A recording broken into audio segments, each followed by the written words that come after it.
Focus. Ideate. Innovate. Enable. ICICI Lombard and CNBC TV 18 present the India Risk Management Awards. In today's globalized world, risk management is an important strategic tool for the sustainable growth of an organization. The India Risk Management Awards 2018, presented by ICICI Lombard and CNBC TV 18, is a unique platform that honors organizations that have developed the best risk management capabilities across business categories. Well, risk management is something that really ensures the sustainability of both operations and profitability of any company. In India, it's not as though we didn't have the right kind of practices, but I think, we lacked sufficient articulation and documentation of the processes being followed. As a result, risk management in India was more people-dependent, person-dependent, rather than process-dependent. And I think these awards sort of focus on the kind of proper processes being followed in order to achieve those results. And therefore, it sort of nudges companies to get the right kind of systems in place so as to ensure that it becomes an integral part of the operations of a company. So to that extent, I think these awards are very meaningful. It gives the right signals for India Inc. to evolve along the right lines.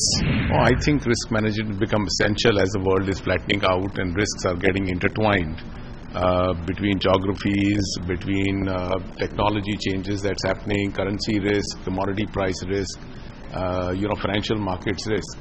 So the need for risk management is essential, and it is very heartening to see today, as we looked at companies across all sectors, how it's taken space in all the boardrooms, and how Indian companies are catching up with the Western world in terms of risk management. So it's great to see India incorporated, changing that rapidly. I think the significance is almost very obvious because the risk is across dimensions, and how organizations look at that, evaluate, prioritize, how do they develop the risk mitigation strategies is paramount, because and the speed with which the events can impact, and so the more the organizations are prepared, it adds to their strategic advantage and their own sustainable in their business journey. Given my experience in the last 20 years, I've seen risk management has evolved over a period of time. Probably 10 years back, if you see, probably risk management was an internal discussion within departments, but now it's reached a board level. Today, boards are considering risk management as one of their top priorities, and there are special committees focusing on cybersecurity, focusing on other aspects of risk. And enterprise risk as a framework has evolved. It's something which is probably existing in other parts of the globe, and today we see countries in India taking enterprise risk as a separate vertical in most of the companies. The selection process consists of the analysis of company data, systems, and the frameworks of the organizations. The India Risk Management is a grand event which witnesses the coming together of the entire management, whose prime focus is mitigating risk. The eminent jury got together to select the winners from various categories and had a tough task at hand. PwC handed out to them the list of nominations in each category. Each of the finalists was scrutinized in every possible way. The jury deliberated extensively to reach a common ground and pick the finest from the nominees. The distinguished 6-member jury panel came from various business networks and consisted of Arundhati Bhattacharya, Sandeep Parekh, Ramesh Swaminathan, Sudhir Mathur, V. Ramakrishnan, Shiv Kumar Sriraman. I was part of this process about 3 years ago also. There's evolution since then. Any risk management framework really depends on three things. Firstly, how exhaustive is this? Second is what is the tone set at the top in terms of top management involvement, because it impacts on fact the kind of culture that you have in the organization. And thirdly, what is the kind of technology that is put in place in order to actually make this possible? Looking at all of these three parameters, I was very pleasantly surprised to find that a lot of these nominations fulfill a lot of this criteria itself. This function has been taken very seriously by the top management, and to the extent there's a lot of focus on that. And there's heavy use of technology, which I think is a very important thing. You can go very granular, in depth, when you actually, and of course the width itself by use of technology. And that's exactly what companies have done. In what I've seen in this process, in this round.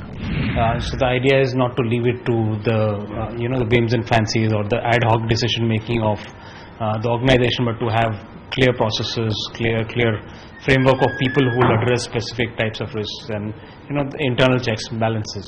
So I think that's the idea is to kind of acknowledge that there is a framework like that, and the companies which do well in that creating that framework and of course implementing that would get ranked highly on in the awards and get an award, and hopefully that will set the stage for others also to follow and improve their best practices in evaluating risks.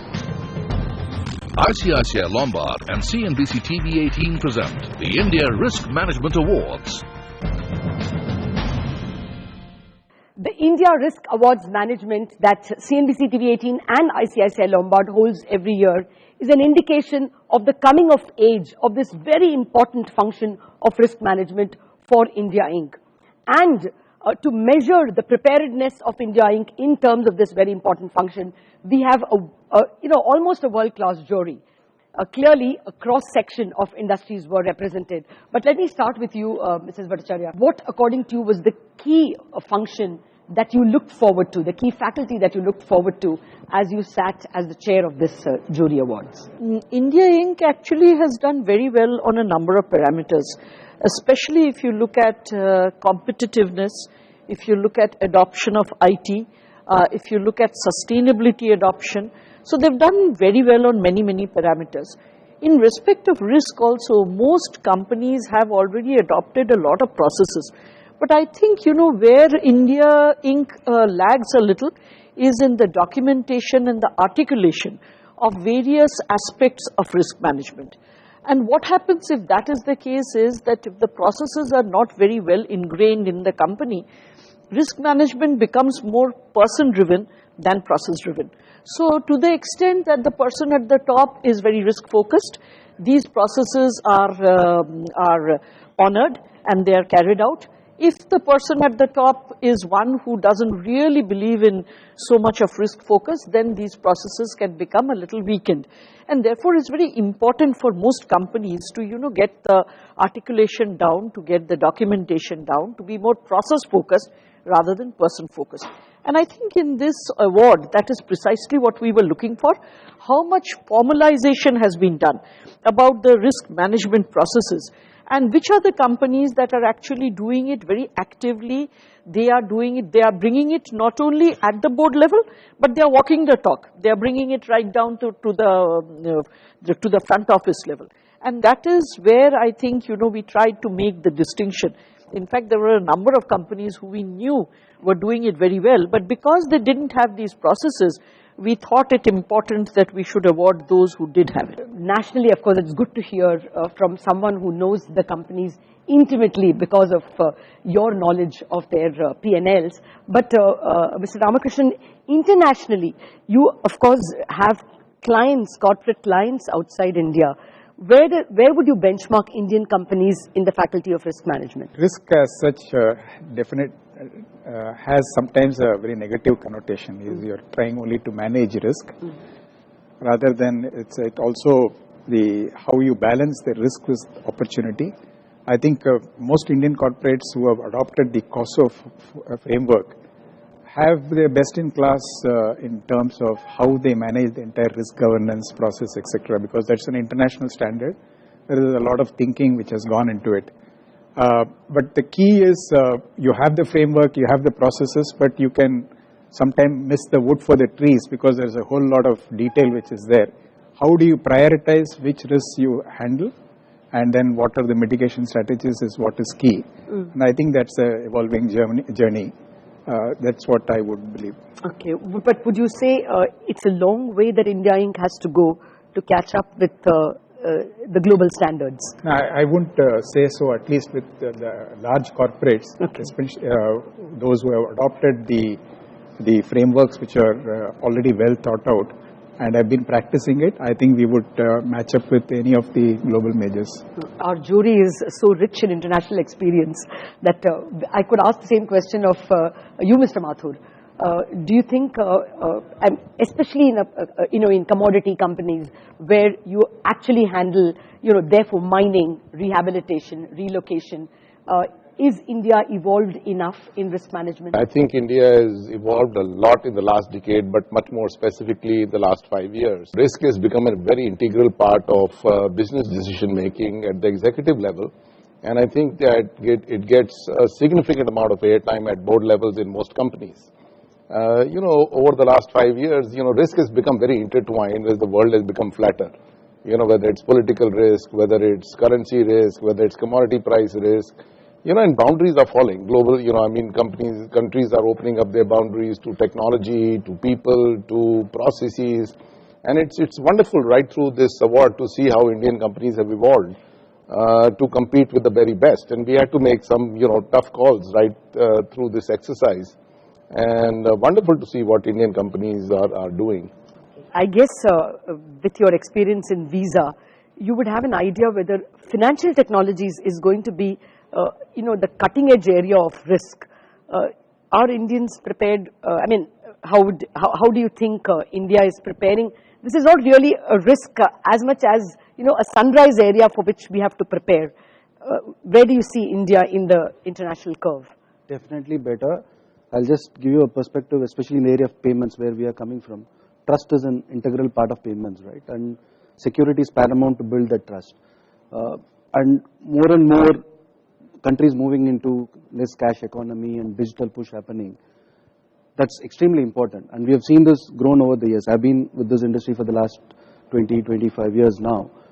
The amount of discussion today which is happening at the board level, risk is paramount. Risk is part of the discussions which is happening at the board level, which is heartening to see, and especially even in the discussions which we had in the morning. We could see a framework which is getting evolved. Enterprise risk management was not a framework which was existing probably 5 years or 10 years back. People were managing risk as part of the operational businesses. That's what was evident. But now the framework is getting applicable. We have seen this in other countries as well. Countries are at different stages of evolution, but definitely India is catching up. And we have seen this, especially in the world of payments, people are, especially the BFSI industry, the banking industry, are catching up much faster, probably with other industries, because the risk is extremely paramount there. ICICI Lombard and CNBC TV18 present the India Risk Management Awards.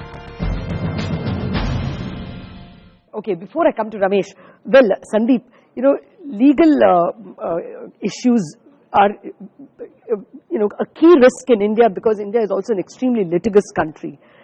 What would be your word of advice to Indian companies? Legal risk comes with huge cost today. So when we've been all talking about arbitrations, for instance.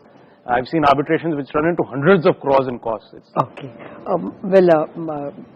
Ramesh, I guess the healthcare sector has various kinds of risks. It has policy risk, it has regulatory risk, and it's extremely retail, and to that extent it evokes a lot of emotion.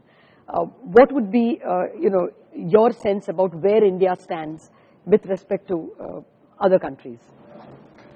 So it's a question of evolution in the first instance, and we need to categorize this into various buckets. At one level, the distinction between risk and strategy itself is very fine, so to speak. How would you actually classify a foray into China or some other market, or a foray into speciality, so to speak? It's at one level, it's certainly a risky action, really, endeavor, really. To the extent you need to calibrate the risks associated with each of those as well. At an operation level, there are several risks again. There are regulatory risks, and the aftermath of that is very well known. There are risks on, in fact, the research front, because we are battling uncertainties of science when it comes to, in fact, new chemical entities, of that matter, biotechnology and the like. There's a risk again on the marketplace itself in terms of intensifying competition, price erosion, and the like. So there are risks at every front, so to speak. Calibrating that is indeed the question. the question, it's also an issue of the top management involvement in that. To what extent is that? And for sure, I think pharmaceutical companies, the top management can't wish away the risks that they face. For those of us who report on companies for the media, it looks like Indian companies are getting pulled up once too often. Would you say this is true, that Indian companies are getting singled out? Or do you think that this is, it's happening internationally? Other companies, other countries also face the same kind of regulatory hauling up?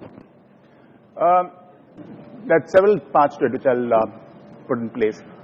Firstly, when it comes to, for example, we have a plant in America, and it's always audited by, in fact, the local wing of the FDA.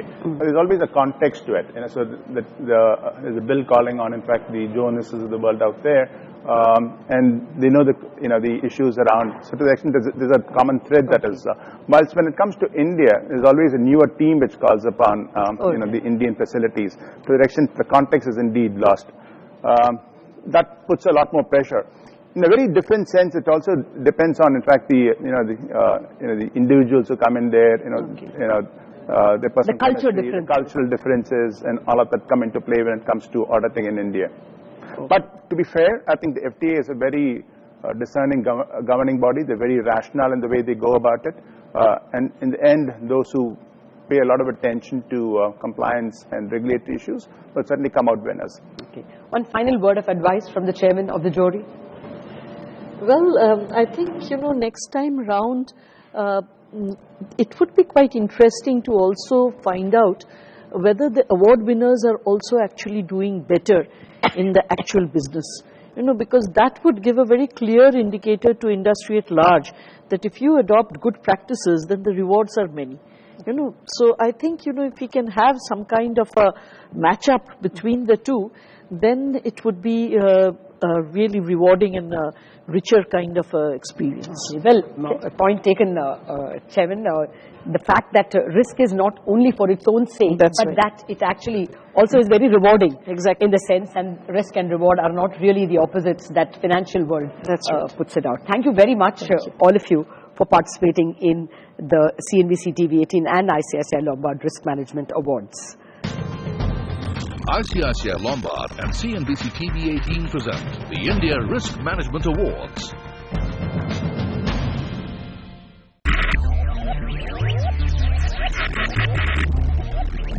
Focus, ideate, innovate, enable.